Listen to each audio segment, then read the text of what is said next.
Яңа теплоход 150-170 кешегә исәпләнгән һәм үзенең заманча дизайны һәм интерьеры белән аерылып торачак. Алай гына түгел, теплоходны биек итеп ясамыйлар.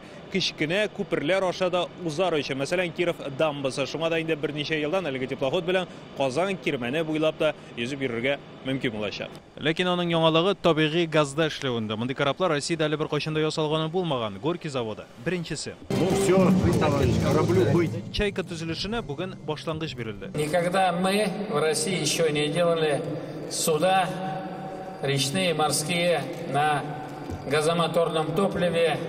И сегодня мы закладываем, он может быть пока прогулочный, но дальнейшие шаги будут такие, что газомоторное топливо, особенно сжиженный природный газ, имеет огромную перспективу. Газ моторы эшләнмәсен Горький заводы Газпром белән берлектә ясый. Мондый теплоходның өстенлекләре күп. Ягулык чизрак, двигателе чыдамрак һәм экология ягыннан чистарак. Это событие масштаба не республики, не Газпрома. Бу республика завод Газпром масштабында гына түгел, бу бөтен Россия югарылыгындагы зур вакыйга. Татарстандагы югары технологиялы фәнни оешмалар белән бер дигән проект тормышка ашачак. Бу туризм өлкәсенә яңа эра булачак.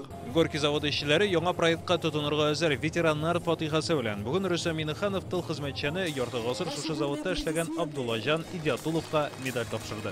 7 класстан бітіргештен колхоз дәзген эшләдем. Окоп казырга, оборона Сафариева, 8 ай окоп казырмын. Чайка теплоходын тиз арада төзеп бетермәкчеләр инде ел азагына кадәр ул әзер булачак дип ышандырдылар. Яшел Үзәннән Айза Шаймарданов, Вадим Илларионов, Яңа гасыр каналы.